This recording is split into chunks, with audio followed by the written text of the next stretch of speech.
which places will remain habitable? I think that's one of the key questions that climate change will ask us. You don't know where to go. Everything's on fire right around you.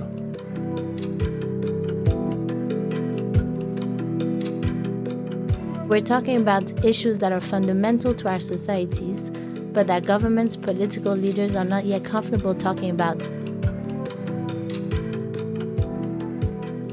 Climate change and migration are often described as the defining issues of our time. Headlines tell us that massive numbers of people are expected to be displaced in the coming years by worsening climate disasters. For many, this creates a sense of hopelessness. But what if we took a step back for a moment? Here's climate migration expert François Gemenne. If you think, for example, about the British people who buy houses in the south of France because they're fed up with the fog and the rain and they want some sun in France or in Spain or in Portugal, they are also relocating permanently. But would you call them climate refugees? No, that would be shocking to put them in the same group, in the same category as people in Bangladesh who are fleeing for their life because of a cyclone or because of a flood. And yet, these two groups of people both move for climate-related reasons.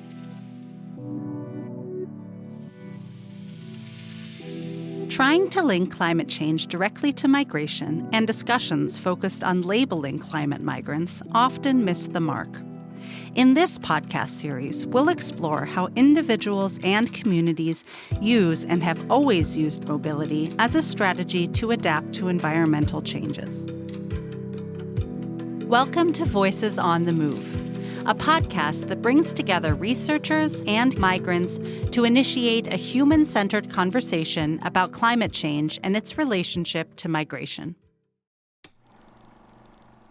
I'm living in one of the villages called Bod. Last year on my farm, I planted Irish potatoes, but the plants suffered damage because of the excessive rain. Instead of getting the usual 60 or 70 bags that I would get from that large farm, I only managed to harvest 11 bags. Our yields have declined. Over the course of this series, we'll listen to stories from people affected by climate change in both the global south and global north. People who have made the decision to move elsewhere, near or far, temporarily or permanently.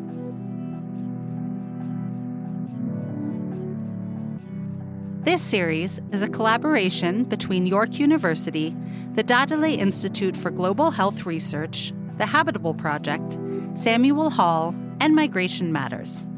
I'm Sophia Burton, your host.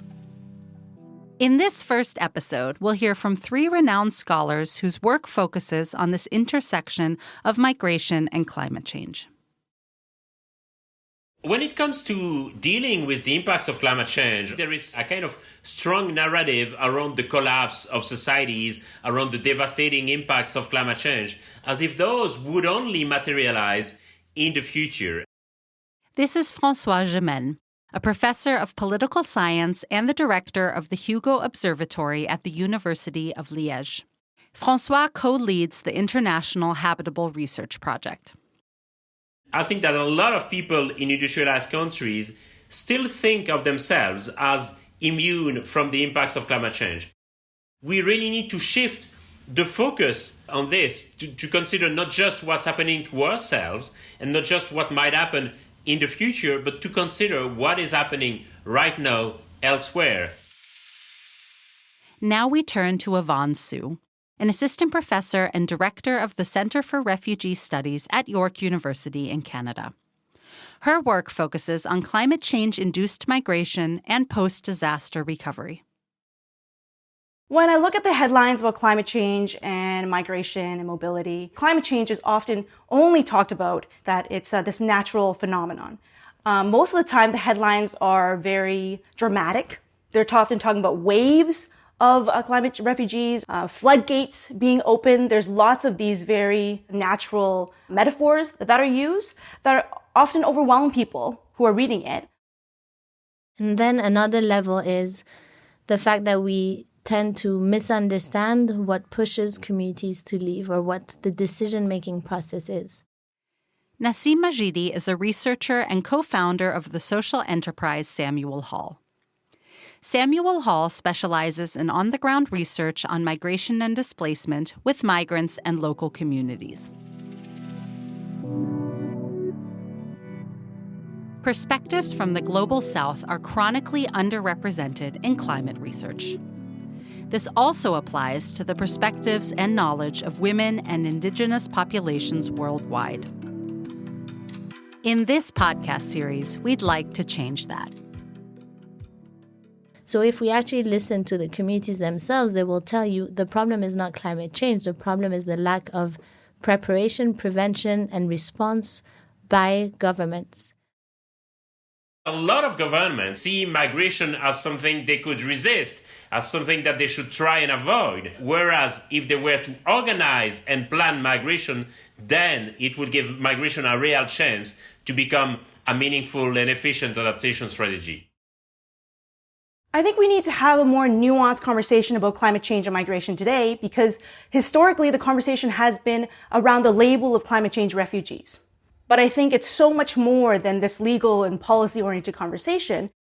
Most of the big challenges that we'll have to deal with in the 21st century, be it migration, development, peace and security, agriculture, all of these challenges will be impacted by climate change.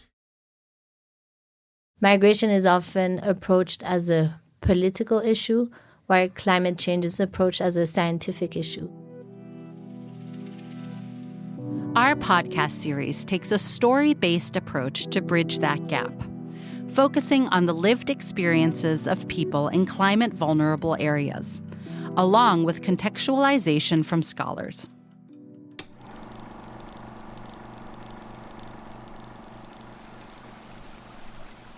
Yeah, I used to do some crop farming. My family and we used to do some crop farming, soya beans and maize. Farming was to feed the family. It was just for the family. So even when we had some crops and produce to sell, we wouldn't get a huge market for it. Moving really helped me. In Kumasi, I got to know some new friends who helped me and gave me financial support so I could buy incubators for a hatchery. During this episode, you will hear short pieces taken from stories that we will explore in greater depth throughout the series. Typically, we think that people would move because they failed to adapt to the impacts of climate change. But what we've realized, many of them, while migrating, they were adapting to climate change. They were diversifying their livelihoods. They were adding an additional income for the households. And therefore, migration is also, in some way, a voluntary choice that is made by some people to adapt to the impacts of climate change. Human lives and decision-making processes are complex, which makes linking climate change and migration difficult. There are no straightforward categories or simple explanations. Climate change and migration is difficult to link because migration and mobility in general is multi-causal. There are many reasons why somebody might be on the move.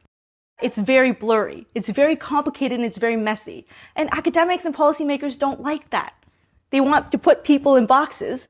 We can speak of climate migrants, climate displacees, people on the move because of climate change. We can see really a lot of different terms.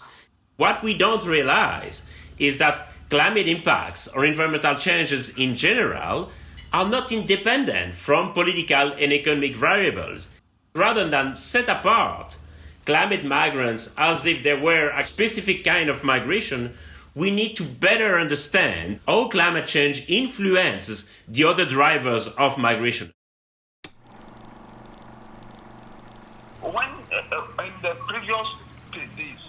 The way the White Volta River has been flooding is new. It wasn't so huge like it is today.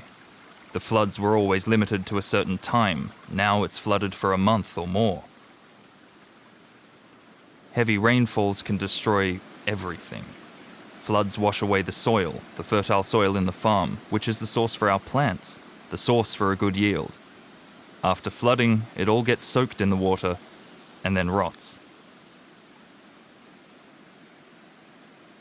Our research was about the way people would perceive the impacts of climate change.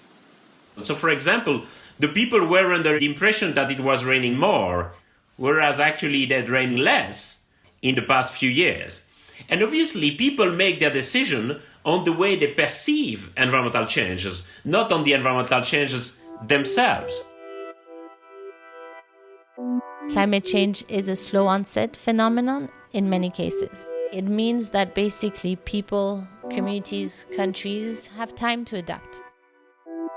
Understanding those adaptations is what matters, and research here is key. What is it that characterizes migration associated with climate change? Let's turn to François and Yvonne again to address some of the biggest misconceptions about climate migration out there. The reality is that migration related to climate change is no different from other types of migration, which means that internal migration is predominant. People usually move on short distances, and not all of them leave their country. Many simply move from the countryside to the city or relocate to another place that would be safer for them. Migration costs a lot of money, even if you're traveling by foot or boat, not just by plane. But it's very expensive, and not many people have the ability to afford it. Whereas going really across borders or across many countries to get somewhere else is actually quite difficult.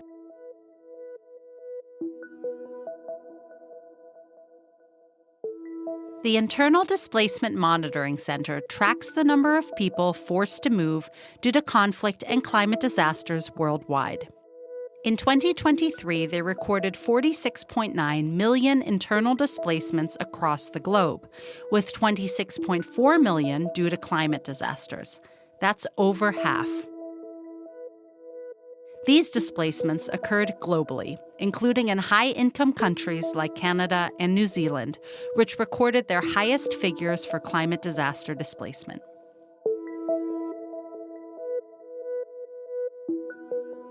We've started to scratch the surface of how challenging it is to link climate change directly to migration. One reason for this is international law. The 1951 Refugee Convention does not explicitly cover people fleeing climate disasters or sea level rise. While a 2019 UN ruling recognized climate change as a reason for seeking protection, it has yet to significantly impact asylum claims.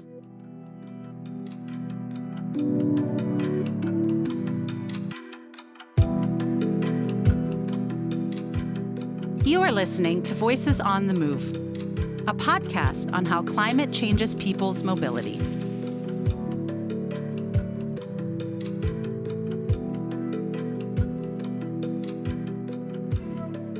While we often hear about people forced to relocate after sudden destructive disasters such as floods, hurricanes, and landslides, climate change encompasses a wide range of changes to weather and ecological conditions.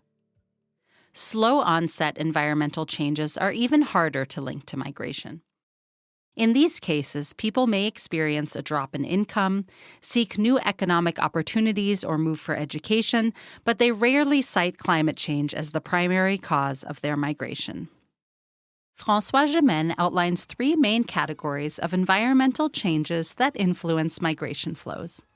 On the one hand, you have the changes related to agriculture. Changes in the rainfall, soil degradation, those changes are compromising the livelihoods of many families on the planet, of all those who depend on agriculture for their livelihood.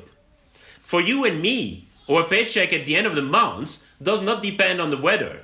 For most people on this planet, it does, and we need to realize that.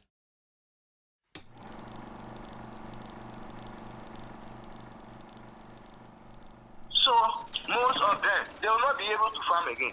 This place, most areas here are very rocky, very stony. It's not easy to plant a tree. Last year I planted 6 different kinds, but when you go to the land, how many plants survive? I don't even see one. That's bad. So, is it my fault? No. It's the land. Then you have sea level rise and the issue of inhabitability. at the end of the day, where is it possible to live on the planet? And we know that many coasts and deltas and islands will be submerged by sea level rise in the years to come. And then thirdly, of course, we have the case of brutal disasters, floods, cyclones, droughts. Many of those disasters are related to climatic conditions. The reasons people choose to migrate, however, are much more complex than just climate change. Even temporary migration to a nearby city is a big decision that affects a whole family, and in some cases, an entire community. What are the tipping points that push communities, families, individuals to leave their homes because of climate change? In our discussions with them, our viewpoint was climate change leads to displacement. But their feedback was different. It was the lack of access to healthcare, the lack of access to education, the lack of investment in the social services that pushes them to leave.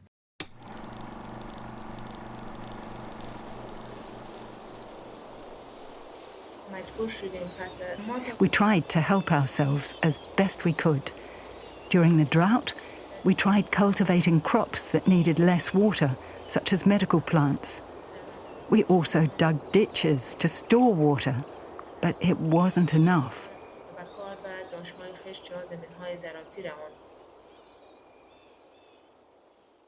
Another misconception we see is the idea that everyone will want to move once their home faces severe environmental changes. But here, too, the reality is much more complex. Many people don't want to leave. Others simply cannot. We need to recognize that there are also many, many people who insist on the right to stay where they are.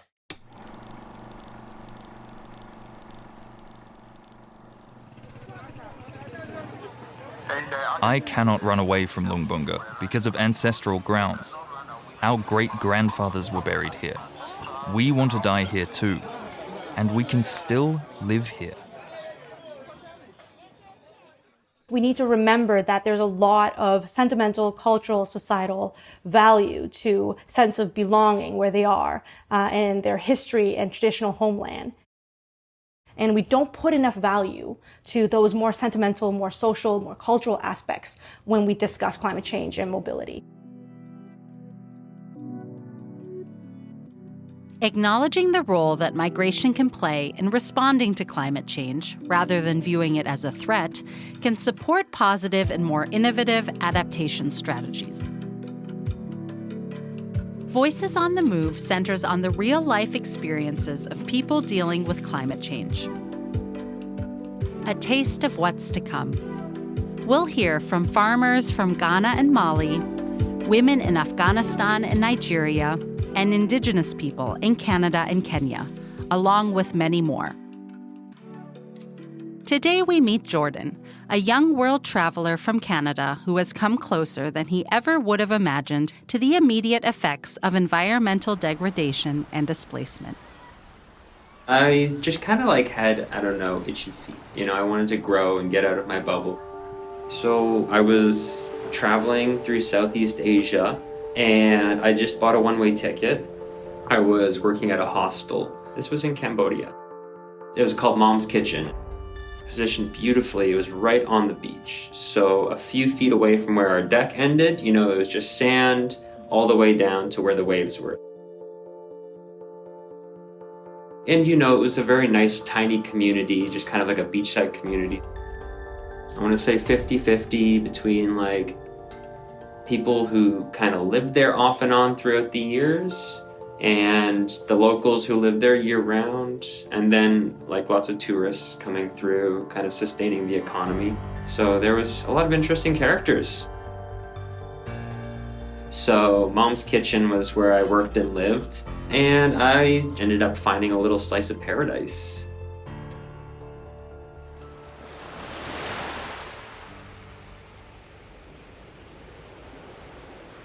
During the monsoons, a big group of us were sitting at a large table, and we were all just kind of hanging out, friends having drinks. It was by candlelight because the power was out. Power was out often, and it was just normal that rivers come through the bar. because we're right by the beach and it just rains so much for days and days on end that you just have these streams coming through everywhere. Everything is soaked.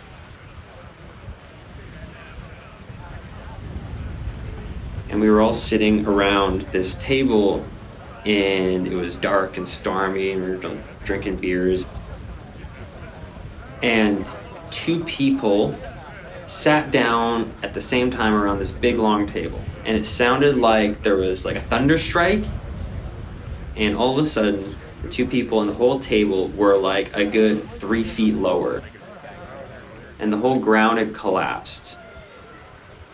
Turns out that the sand underneath that the foundation was built on had all been eroding away because of all the water and everything. So it was like a hollow underneath the floor.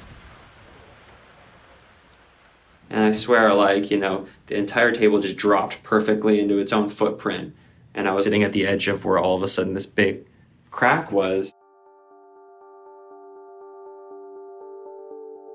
I remember being shocked, then laughing uproariously, like, this oh my God moment. Although it was wild and crazy and like kind of funny, but at the same time, there was an edge to it that was a bit like the floor just collapsed underneath us. What if, you know, it had been a larger drop? And just like seeing, you know, places along the waterfront like disappear.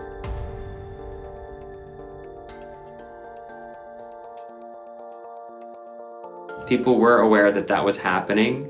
There was always kind of in the background this unspoken. The man-made side of it, like there was these tankers that would park off the coast of these sandbanks and suck up huge amounts of sand for construction projects. Sure enough, like less and less beach was there.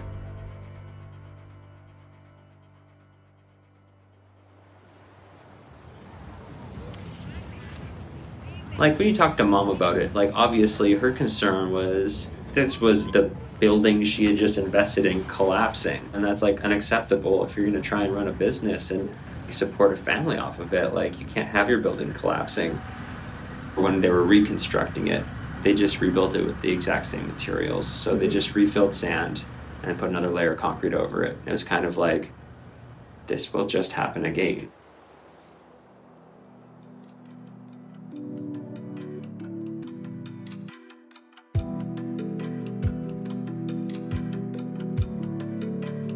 Understanding people's connection to their land and communities is just as crucial as understanding the science of climate change if we are to develop effective mitigation strategies. In the upcoming episodes, we'll explore why people leave their homes, but also why they stay, even in the face of catastrophic climate disasters or slowly deteriorating living conditions.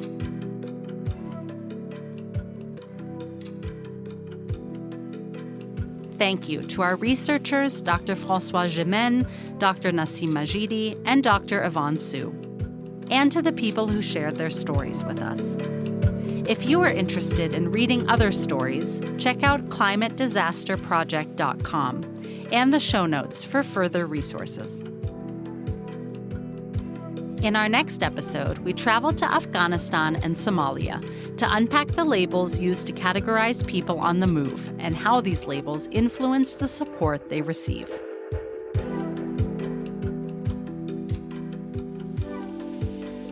Voices on the Move is a podcast series developed by Migration Matters, York University, Samuel Hall, and the Habitable Research Project.